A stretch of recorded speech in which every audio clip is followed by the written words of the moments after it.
जी, हम प्रोटीन्स देख रहे थे, मिल्क की प्रोटीन्स।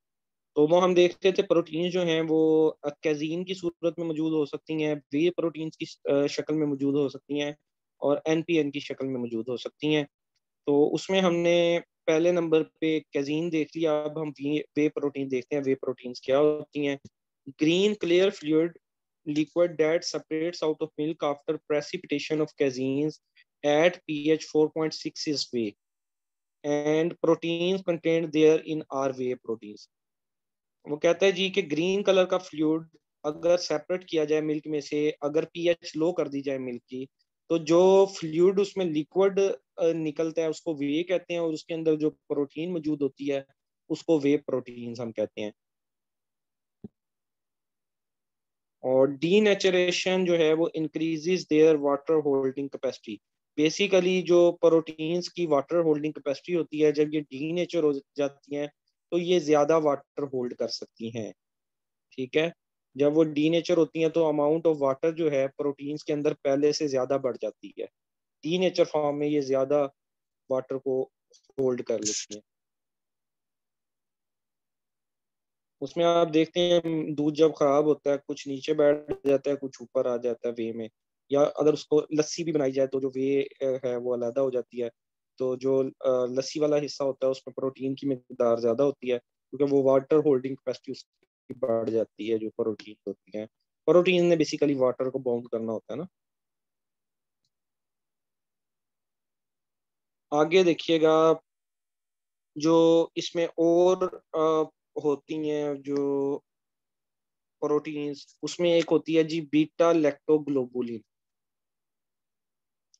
इसके डिफरेंट ये मैं जल्दी जल्दी करता जाता हूँ, जो अंदर से इंपॉर्टेंट पॉइंट है उसको हम देखते जाते हैं, क्योंकि अभी काफी सारी स्लाइड्स पड़ी हैं।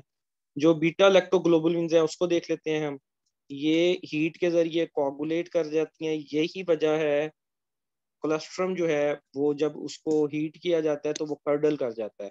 उसमें बीटा ग्लोबुलिन जो है उसकी मिकदार ज्यादा होती है कोलेस्ट्रम में, बीटा लैक्टोग्लोबुलिन की।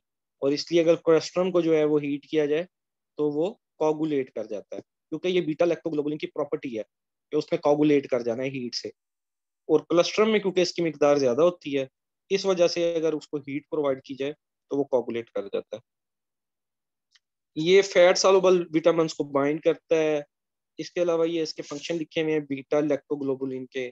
मसल ब्रेकडाउन को बचाता है, और सिरोसिस के अंदर इसका इंपॉर्टेंट पॉइंट है। सिरोसिस जो है वो लीवर का सख्त हो जाने को कहते हैं।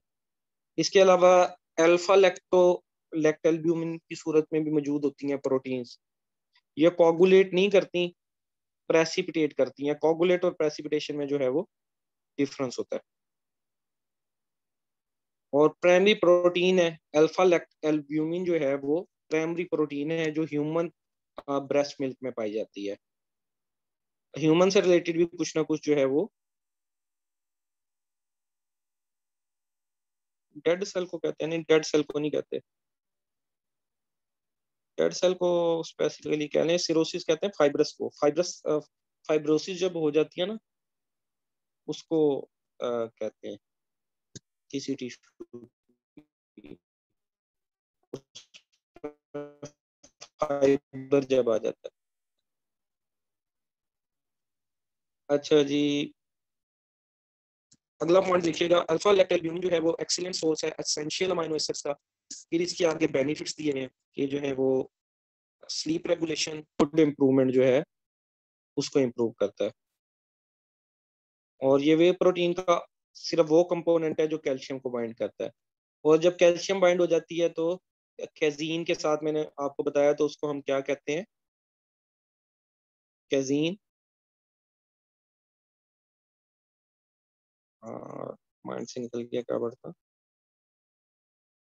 आगे वो अभी आ जाएगा जब जो प्रोटीन का स्ट्रक्चर पूरा बन जाता है ना।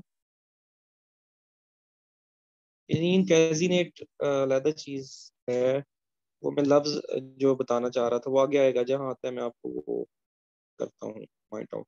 अच्छा, इसके अलावा अम्यूनोग्लोबुलिन ग्लोबुलिन की शक्ल में मौजूद हो सकती हैं प्रोटीन्स। ठीक है, अम्यूनोग्लोबुलिन किस लिए होती हैं? अपना इम्यूनिटी के लिए होती हैं। प्रीडोमिनेंट कोलेस्ट्रम के अंदर ज्यादा मिकदार में होती हैं, इसीलिए जो है वो दी जाती है इम्यूनोग्लोबुलिन, ताकि जो है इम्यूनिटी बने जो है वो काफ की। बोवाइन मिल्क में जो है वो कम मिकदार में पाया जाता है IgA। इसके अलावा bovine serum albumin BSA, bovine serum albumin are large size protein with a good essential amino acid profile and fat binding properties. ये बोवाइन सीरम एल्ब्यूमिन भी पाया जाता है बोवाइन के जो है वो स्पेसिफिकली मिल्क में। ये डिफरेंट टाइप की जो है वो प्रोटीन्स हो गई। उसके बाद आ गया जी लैक्टोफेरिन।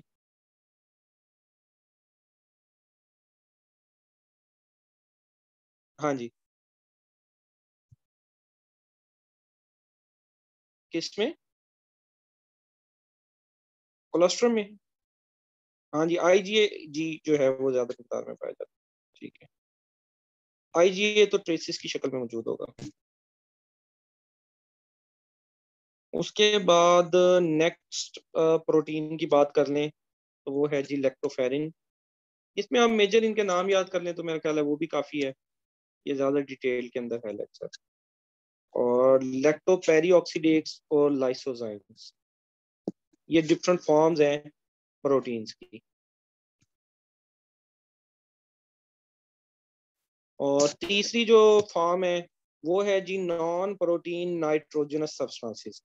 अब वो कौन सी हैं? वो है जी कैरिएटिन, यूरिया, यूरिक एसिड और हाइपोरिक एसिड। ये जो है मिल्क के अंदर ट्रेस अमाउंट में मौजूद होते हैं, बहुत नेग्लिजिबल अमाउंट में मौजूद होती हैं, लेकिन ये मौजूद होती हैं नॉन प्रोटीन नाइट्रोजनियस सब्सटेंसेस। उसमें कौन कौन सी हैं जी? Creatine, urea, uric acid, creatinine और हाइफोरिक एसिड।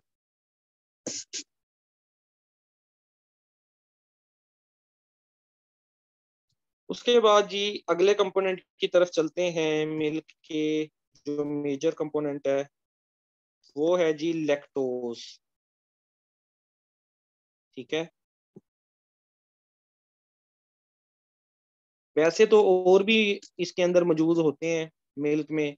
ग्लूकोज भी होता है, गलेक्टोज भी होता है, ओलिगोसैकेराइड्स भी होते हैं, लेकिन जो मेजर है वो कौन सा है जी? लैक्टोज है। अब मेजर जो है कार्बोहाइड्रेट कौन सा हो गया मिल्क में? लैक्टोज। मेजर प्रोटीन कौन सी हो गई? कैजीन। और मेजर फैट कौन सी हो गई? ट्राइग्लिसराइड्स। तो यहाँ पे अब हम बात करें कार्बोहाइड्रेट्स की। तो कार्बोहाइड्रेट्स में जो इम्पोर्टेंट है मिल्क के अंदर जिस फॉर्म में मौजूद होता है वो होता है जी लैक्टोज। लैक्टोज के स्ट्रक्चर में क्या क्या मौजूद होता है?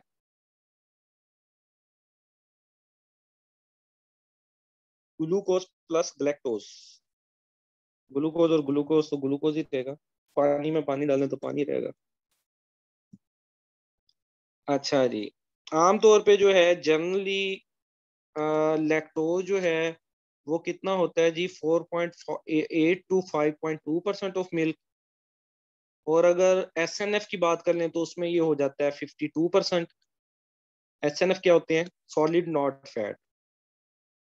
ठीक है, और अगर वे सॉलिड्स की बात कर लें तो 70%। अब तीन तरह से लैक्टोज की अमाउंट को बताया गया है, तो तीनों तरह से आपने याद कर लेनी है कि मिल्क में इतना होता है, मिल्क सॉलिड नॉट फैट में जो है वो इस तरह होता है, और वे सॉलिड्स की शक्ल में इस तरह होता है।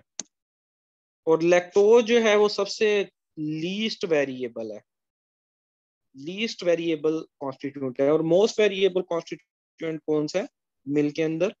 तो मैंने अभी आपको अभी बताया, मोस्ट वेरिएबल फैट। जी, नहीं कहीं नहीं फैट है, लेकिन ये है मोस्ट अनस्टेबल भी है। मोस्ट अनस्टेबल से क्या मुराद है कि ये माइक्रो ऑर्गेनिज्म इसको फर्मेंट आसानी से कर लेते हैं। ठीक है, और मिल्क जो है वो एक पेरिशेबल आइटम है, जल्दी खराब होने वाला आइटम है, क्योंकि इसके अंदर न्यूट्रिएंट्स वगैरह मौजूद हैं। और उसमें भी जो फर्मेंटेशन है खास तौर पे वो लैक्टेज की जो है वो उसकी वजह से मिल्क जल्दी खराब होता है।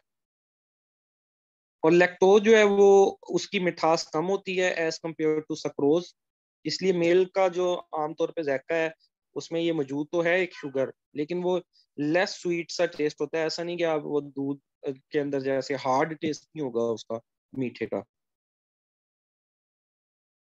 और इसमें जी दो मोनोसेकेराइड्स हैं, कौन कौन से जी? पहले बात होगी ग्लूकोज और गलेक्टोज। और अगर ये अल्फा फॉर्म के अंदर मौजूद हो तो इसको कहते हैं जी सैंडीनेस। ये मिल्क की एक एबनॉर्मल कंडीशन है जिसको हम कहते हैं सैंडीनेस।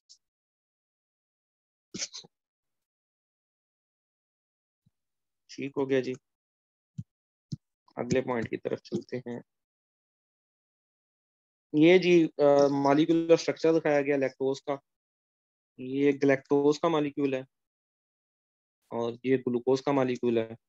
इन दोनों ने मिलके जो है वो बनाया है जी लैक्टोज को।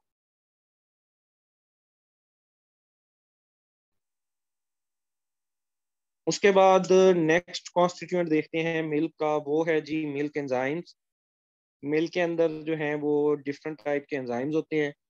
वो दो तरह के हो सकते हैं, या वो इंडिजिनस हो सकते हैं या वो एक्सोजीनस हो सकते हैं। पहले हम देख लेते हैं एक्सोजीनस को। एक्सोजीनस क्या होते हैं? एंजाइम्स जो मिल्क के अंदर डिफरेंट मौजूद हैं उसमें से exogenous enzymes mainly consist of heat stable lipases and proteinases produced by psychrotrophic bacteria. के एक्सोजीनस एंजाइम जो हैं वो सैक्रोट्रोपिक बैक्टीरिया की वजह से प्रोड्यूस होंगे, और वो कौन कौन से हैं? लाइपेजेस और प्रोटीनेजेस। जो लाइपेज लिपिड को तोड़ देंगे और प्रोटीनेज प्रोटीन को जो है वो तोड़ देंगे। और अगर देखा जाए जो मिल्क के अंदर नेचुरली मौजूद होते हैं एंजाइम्स, आल्दो ये मतलब मौजूद होते हैं माइक्रो अमाउंट के अंदर, माइक्रो क्वांटिटी में। मेजर जो कंपोनेंट है जो हमने पीछे देखनी है वही है मिल्क के अंदर, जिसके अंदर हमने देखा वाटर, फैट, कार्बोहाइड्रेट और लैक्टोज। अब जो हम देखने जा रहे हैं वो इसके अंदर माइनर कंपोनेंट्स हैं, एंजाइम्स हो गए, उसके बाद डिफरेंट टाइप के इसके अंदर विटामिन आ जाएंगे। ठीक है जी। तो इंडिजिनस जो एंजाइम्स हैं वो हम देखते हैं मिल्क में कौन कौन से हैं। लाइपेज भी होता है, एस्टरेज भी होता है, alkaline phosphatase, acid phosphatase, xanthine oxidase, पर ऑक्सीडेज, प्रोटीएज, अमाइलेज, कैटालेज और लैक्टेज। लैक्टेज जो है वो बीटा गैलेक्टोसाइडेज की शक्ल के अंदर मौजूद होता है। ये डिफरेंट जो है मिल्क के अंदर, इसको जस्ट एक दफा गो थ्रू नामों को देख लीजिएगा जस्ट कि कौन कौन से एंजाइम मौजूद होते हैं। और जो मोस्ट सिग्निफिकेंट ग्रुप है, जो मोस्ट सिग्निफिकेंट एंजाइम है, वो जी ग्रुप है हाइड्रोलेज एंजाइम्स का, जिसके अंदर लिपोप्रोटीन, लाइपेज, प्लाज्मिन और अल्कलाइन फॉस्फेटेज आ जाता है। ये मुश्किल मुश्किल नाम है एंजाइमों के, इनको बस एक दफा आपने जस्ट पढ़ना है ताकि आपके जहन में कौन कौन से एंजाइम्स मौजूद होते हैं। लिपोप्रोटीन लाइपेज जो है वो मेनली प्लाज्मा में मौजूद होता है, कैजियन मीजल्स की शक्ल में। वो वर्ड जो मैं कह रहा था माइंड से स्किप हो रहा था, वो मीजल है, कैजीन मीजल। जो कैजीन के मालिक्यूल हैं वो डिफरेंट बॉन्डिंग शेप में मौजूद होते हैं, डिफरेंट के साथ जो है वो मिल जाते हैं। तो जो उसके लिए जनरल टर्म यूज होता है वो कैजीन मीजल होता है। और स्पेसिफिकली फिर वो जिस मॉलिक्यूल के साथ मिलेगा उसके अलावा हिसाब से हम बना लेते हैं। जैसे कैल्शियम के साथ वो बता रहे थे कैल्शियम कैजीनेट, और जनरल टर्म जो है उसको हम मीजल कहते हैं। अब तो मुझे भी नींद आने लगी है। उसके बाद जो है वो प्लाज्मिन। अच्छा, इसको हम बाकी लेक्चर को ना कल के लेक्चर के साथ कर लेंगे। अभी 8-10 स्लाइडें पड़ी हैं और ये बहुत टाइम लग जाना है करते करते, 11 तो बज गए ऑलरेडी। थकन सी भी हो जाती है जो है ना रोजे के बाद। चलें ठीक है जी। ये स्लाइडे में आपको वो लेक्चर प्रोवाइड कर देता हूँ, तो अभी लेक्चर पॉइंट करते हैं। लेक्चर को बल्कि जो एंड करना है वो जमशेद ने करना है, जमशेद हो उसके। ठीक है जी, अल्लाह हाफिज।